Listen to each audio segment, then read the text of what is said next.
Now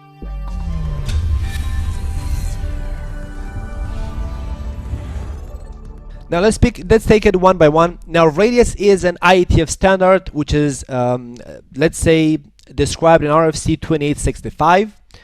Of course, like any commonly used protocol, it has additional RFCs for specific features that came out after the initial version of the RFC. So like with any protocols for which there is an RFC, we always identify that the initial versions of the protocol didn't support all of the features that we need, because the network, the technologies are evolving and we need more features. And that's why in general pretty much each big protocol is going to have additional RFCs for additional specific features to be described.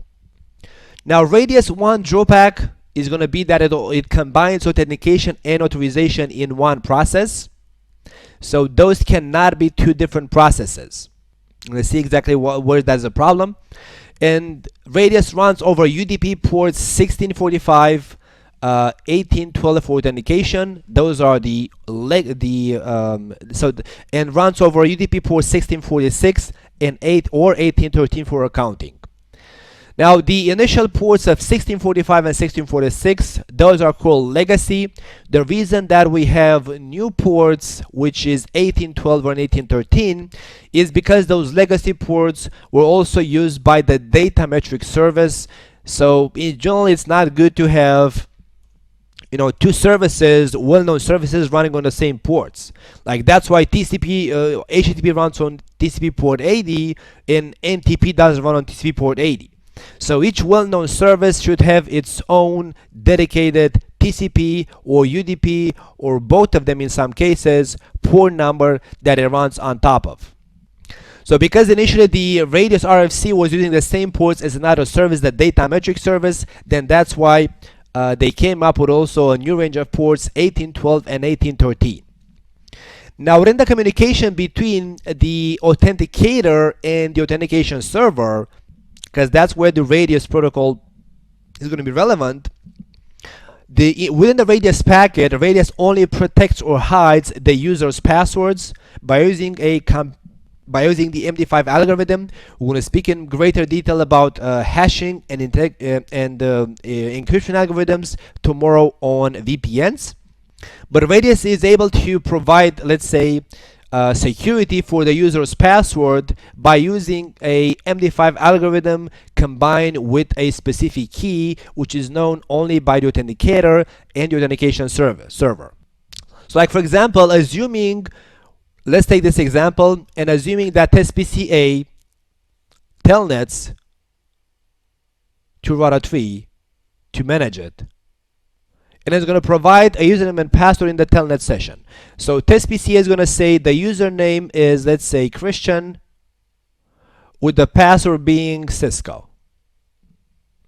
So then router 3 receives those credentials, and it takes to put those credentials inside a radius packet towards the ACA server for validation.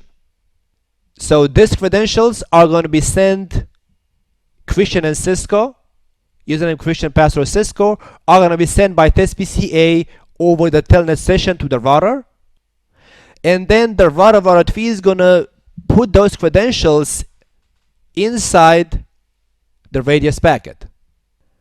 But now inside the radius packet, what's going to happen is that router 3 is going to put in there the username of Christian as it is, username of Christian, but the password is not being sent in clear text as it was as CISCO. Password is going to be a MD5 hash. I'm going to put in here a MD5 hash of the password, which was CISCO. So that's what router 3 is going to send within the radius packet.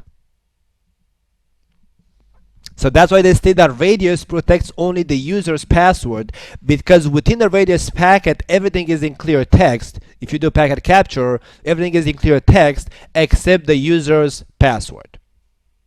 And in order to relay, so the router 3 is going to relay those credentials towards the radius server via radius packet. in order for the router to put the username and the password inside the radius packet, each of those alongside with other possible, let's say, other possible data that the router has to send over to the radius server via in the radius packet, everything is going to be put into what is called radius attributes.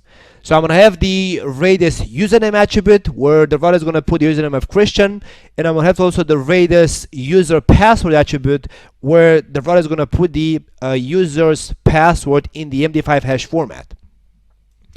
And those attributes are of two types.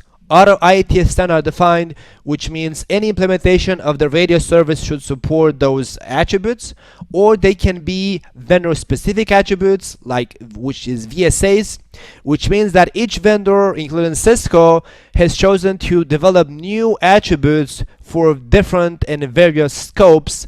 Like Cisco has developed a lot of let's say vendor specific attributes mainly used in order to assign different authorizations to a device requesting network access, like using a DACL or a per user ACL, or using voice domain authorization, or using what else, security group tag. So pretty much whatever is, let's say, proprietary to Cisco, most of them are going to be, if they have to be sent via radius, they cannot make use of radius standard attributes, because those are Cisco proprietary, let's say, features. They're going to make use of Cisco's own vendor specific attributes.